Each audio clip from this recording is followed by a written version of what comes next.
Assalamualaikum warahmatullahi wabarakatuh. Selamat datang kembali di pembahasan soal ASPD 2025. Teman-teman sekalian, di video kali ini kita akan melanjutkan pembahasan kita terkait dengan kisi-kisi ASPD 2025 yang telah diberikan.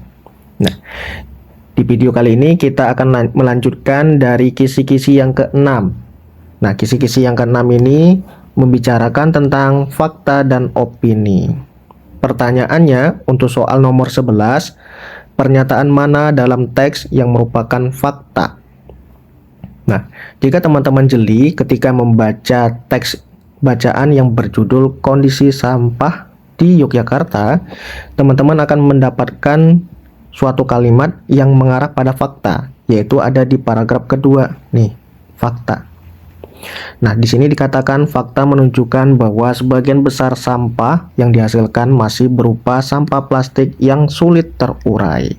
Nah, ternyata hal ini sinkron dengan opsi yang A, ya kan? Jadi yang A itu merupakan fakta. Nah, untuk meng-cross checknya, coba kita lihat yang B, ya. Yang B, peran serta masyarakat sangat penting dalam mengurangi sampah plastik. Nah, yang B ini salah. Kenapa? Karena ini merupakan opini, ya.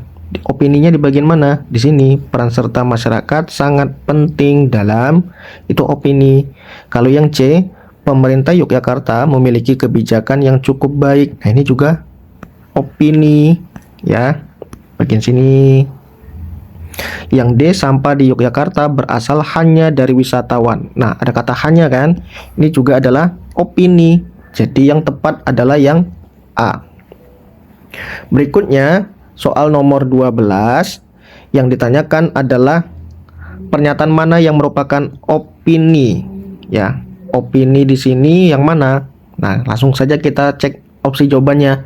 Yang A dikatakan setiap hari ribuan ton sampah dihasilkan di Yogyakarta.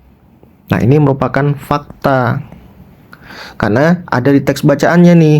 Di paragraf pertama, ribuan ton sampah dihasilkan oleh warga kota dan wisatawan.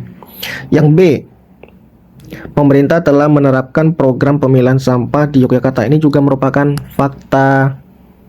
Nah, ya kan? Ada nih di kalimat selanjutnya, menerapkan berbagai kebijakan untuk mengelola sampah seperti program pemilahan sampah dan peningkatan fasilitas pengolahan sampah. Yang C, peran serta masyarakat perlu ditingkatkan. Nah, ini jelas ini adalah opini. Ya, jadi jawabannya C. Yang D, sampah di Yogyakarta sebagian besar berasal dari plastik. Ini adalah fakta. Kan ada di sini di paragraf kedua. Ya kan, tadi sudah kita bahas di soal nomor 11. Oke.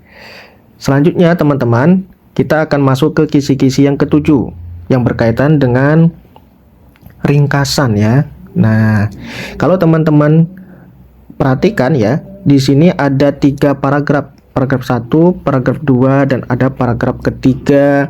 Nah, kalau yang ditanyakan adalah ringkasan, otomatis dari 4 opsi jawaban ini kita harus mencari manakah dari 4 opsi itu yang memuat 3 poin penting dari masing-masing paragraf. Oke. Nah, sekarang kita cek dulu nih paragraf pertama. Paragraf pertama ngomongin tentang apa sih? Nah, paragraf pertama dikatakan stunting merupakan masalah serius yang dihadapi oleh banyak anak di Yogyakarta. Oke, berarti ini membicarakan tentang definisi.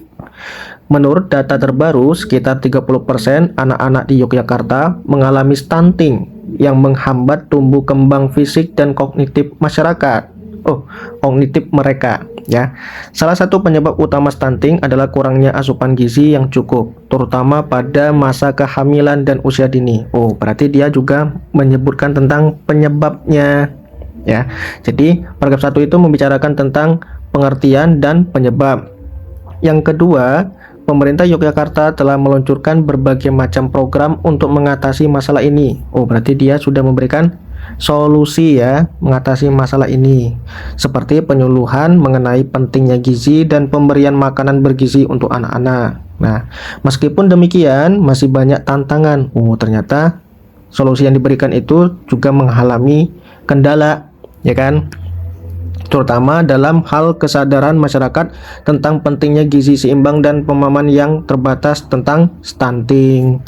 Yang ketiga, selain upaya pemerintah, peran masyarakat juga sangat penting dalam mengurangi angka stunting. Oleh karena itu, pendidikan mengenai gizi yang lebih intensif diperlukan agar masyarakat lebih sadar akan pentingnya pola makan sehat bagi anak-anak mereka. Nah, sekarang kita lihat nih opsi A, B, C, dan D. Yang A, stunting di Yogyakarta disebabkan oleh kurangnya gizi pada anak-anak. Oke. Ini ada ya di paragraf 1. Pemerintah sudah melakukan upaya mengatasi masalah ini, namun kesadaran masyarakat masih rendah. Oke. Ini ada di paragraf ketiga ya. Jadi kurang tepat nih yang A. Yang B, banyak anak di Yogyakarta mengalami stunting karena mereka tidak cukup makan, sehingga program pemerintah sangat penting. Yang B ini, banyak anak di Yogyakarta mengalami stunting karena mereka tidak cukup makan. Oke, kalau kita lihat ini ada di paragraf pertama. Yang C, stunting menghambat tumbuh kembang anak di Yogyakarta. Pemerintah dan masyarakat harus kerjasama untuk mengatasi masalah ini. Oke, ini paragraf 1. Untuk mengatasi masalah ini paragraf 2, dan melalui edukasi tentang gizi ini paragraf ketiga. Yang D, stunting adalah masalah besar di Yogyakarta.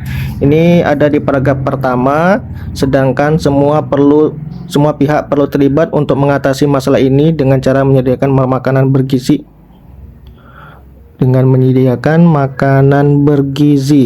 Ini ada di paragraf kedua. Oke, otomatis yang menyebutkan paragraf 1, 2, dan 3 itu adalah opsi yang C.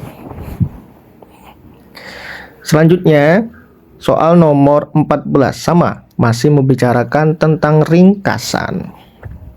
Nah, kita cek dulu nih. Di sini ada paragraf 1, paragraf 2, dan paragraf ketiga. Nah, paragraf 1 ngomongin apa sih? Kita lihat, kemacetan lalu lintas di Yogyakarta selalu menjadi masalah serius setiap kali terjadi libur panjang atau hari-hari besar. Oke, berarti ngomongin tentang kemacetan di Yogyakarta.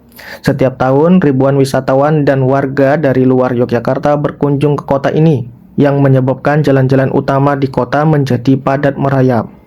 Keberadaan objek wisata yang ramai seperti Malioboro, Candi Prambanan, dan Keraton turut memperburuk kemacetan, ditambah dengan terbatasnya jumlah jalur transportasi yang menghubungkan berbagai daerah di kota ini. Oke. Pemerintah Yogyakarta telah mencoba mengatasi masalah ini dengan berbagai cara. Berarti dia sudah menemukan solusi, seperti penataan lalu lintas, pemberlakuan sistem ganjil genap pada beberapa ruas jalan, dan penyediaan angkutan umum yang lebih banyak. Meskipun demikian, kesadaran masyarakat untuk menggunakan transportasi umum masih rendah. Banyak wisatawan yang memilih untuk menggunakan kendaraan pribadi yang semakin memperparah kondisi lalu lintas. Oke. Yang ketiga, selain itu, pembangunan infrastruktur baru seperti jalan tol dan pengembangan transportasi berbasis kereta api diharapkan dapat mengurangi kemacetan di masa depan. Namun, kemacetan selama libur panjang tetap menjadi tantangan yang harus dihadapi oleh pemerintah dan masyarakat Yogyakarta. Oke, kita lihat opsi A. Kemacetan di Yogyakarta setiap libur panjang disebabkan oleh banyaknya wisatawan yang menggunakan kendaraan pribadi. Nah, ini paragraf kedua ya.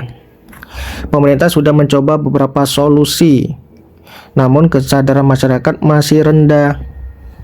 Ya. Oke. Berarti ini juga ada di paragraf kedua. Salah nih ya, yang A. Yang B, setiap libur panjang kemacetan di Yogyakarta semakin parah. Oke, ini paragraf 1. Pemerintah telah melakukan berbagai usaha seperti penataan lalu lintas. Oke, ini ada paragraf 2. Dan penyediaan transportasi umum tetapi belum berhasil mengatasi masalah ini. Oke, ini paragraf 3 nih. Oke, udah ketemu nih kita jawabannya. Yang C, coba kita cek. Kemacetan di Yogyakarta hanya terjadi pada hari-hari biasa. Ini jelas salah ini. Ya kan, padahal pada hari besar dan libur panjang atau libur panjang. Yang D sekarang, pembangunan jalan tol dan pengembangan transportasi berbasis kereta api. Wah, ini hanya ada di paragraf ketiga. Jadi satu-satunya jawaban yang menyebutkan informasi paragraf 1, 2, dan 3 itu adalah yang B. Selanjutnya kita ke kisi-kisi ke-8 tentang simpulan ya. Oke. Coba kita cek. Nah, di sini yang ditanyakan manakah simpulan yang paling tepat. Kita baca dulu nih. Teksnya ini membicarakan apa? Teksnya ini judulnya adalah relokasi pedagang teras Malioboro 2. Nah, sama ya, sini ada 1, 2, 3 paragraf. Kita lihat dulu paragraf pertama. Pemerintah Kota Yogyakarta telah merencanakan dan melaksanakan relokasi pedagang kaki lima atau PKL di kawasan teras Malioboro 2 sebagai bagian dari upaya penataan kawasan wisata Malioboro.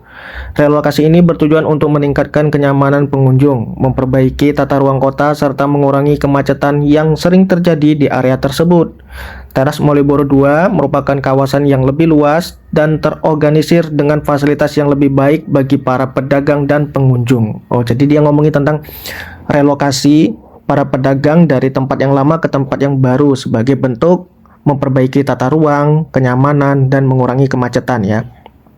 Yang kedua, dalam proses relokasi ini, pemerintah menyediakan tempat yang lebih tertata rapi dengan fasilitas yang lebih lengkap, seperti tempat parkir, tempat sampah, dan area pejalan kaki yang luas.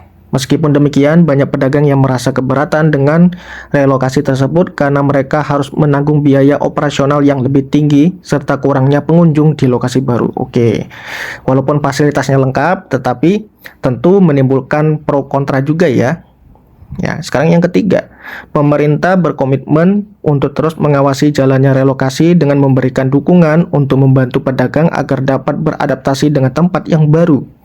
Namun, tantangan terbesar adalah memastikan bahwa pedagang dapat bertahan di lokasi baru dan meningkatkan kualitas pelayanan kepada pengunjung. Oh, jadi pemerintah juga tidak lepas tangan nih di situ. Bagus sekali ya. Sekarang kita cek yang A. Relokasi pedagang teras Malioboro 2 bertujuan untuk memperbaiki tata ruang kota meskipun ada tantangan dan dalam pelaksanaannya. Oke, ini bisa kita terima nih. Kita simpan dulu ya. Yang B, pemerintah Kota Yogyakarta berhasil mengatasi kemacetan dengan relokasi pedagang. Iya kah? Nah, ini kurang tepat nih. Padahal belum ada penelitian ataupun tindak lanjut ya dari relokasi itu. Apakah berdampak signifikan mengurangi kemacetan atau belum? Karena di situ baru disebutkan proses perpindahannya ya, dan waktunya itu baru dilaksanakan, bukan telah dilaksanakan ya gitu ya. Yang C, relokasi pedagang di teras Malioboro 2 tidak dapat membantu meningkatkan kualitas pelayanan. Nah, ini salah nih. Justru ini pikiran negatif ya. Ini tidak boleh. Yang D, pemerintah tidak mendukung. Oh, jelas salah ini. Padahal di kalimat di paragraf ketiga, pemerintah itu tidak lepas tangan, justru tetap mengawasi jalannya relokasi ya kan. Jadi yang paling tepat adalah yang A. Oke. Berikutnya soal nomor 16 ya. Sama, masih membahas tentang simpulan. Sama ya, di sini ada paragraf 1, paragraf kedua, dan paragraf ketiga.